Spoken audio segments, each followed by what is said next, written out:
सामधारी रो रहा है। वो भीड़ के बीच में रोने की कोशिश कर रहा है।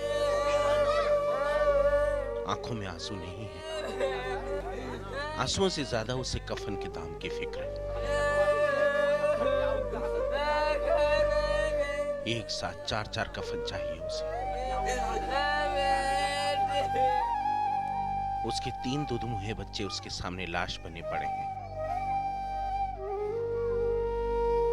और बीबी पत्थर की तरह निर्जीव।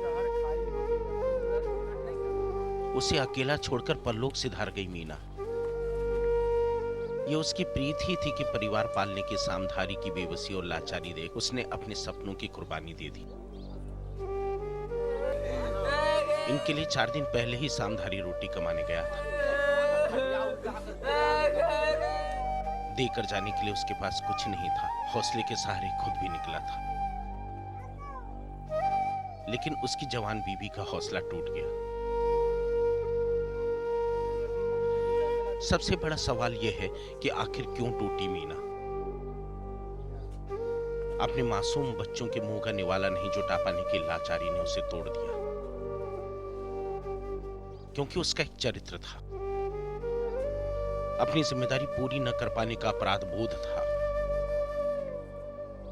उसे अपने बच्चों के भूख से लड़ते लड़ते मरते देखना ठीक नहीं लगा।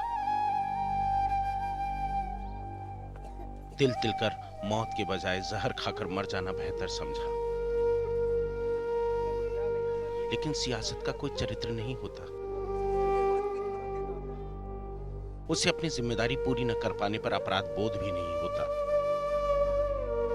मीना का जहर इनके लिए अमृत बन जाता है। भूख से मौत बनाम जहर से मौत की बहस में इन्हें मीडिया की सुर्खियां मिल जाती हैं। अपने चापलूसों से दरबार में सुशासन का नारा सुन मंद मंद मुस्कुराने वाला हाकिम दिल्ली दरबार का सपना देखता है। बिहार की गरीबी के नाम पर नेता और जमकर दहाड़ता है। सियासत का सारा खेल मीना की लाश पर होता है। उसी मीना की लाश पर जिसको अपनी जिम्मेदारी का एहसास था।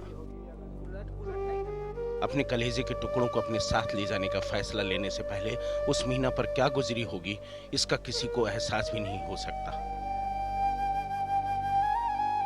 क्या अपने बच्चों के पेट की आग बुझाने के लिए उसने आसपास के घरों के दरवाजे नहीं खटखटाए होंगे? क्या अब तक एक दूसरे का मिलकर पेट नहीं भरते थे हमारे गांव?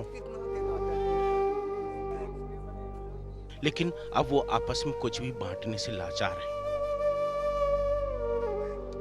बाकी सियासत ने बांट दिए हैं। सामधारी की दुनिया को दलित और महादलित में बांट दिया गया।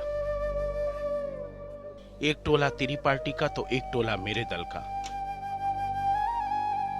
दरअसल मीना का हौसला तब टूटा जब उसे पूरा समाज टूटा हुआ नजर आया। पूरी व्यवस्था जंगल राज नजर आई, जहां भूख से लड़ने वाला मरता है और ताकतवर राज करता है। दरअसल समाज का चरित्र नेता से बनता है, इसीलिए मीना ने नहीं, इंसानियत ने दम तोड़ा है। व्यवस्था अपने हाकिम की तरह मंद मंद मुस्कुरा रही है।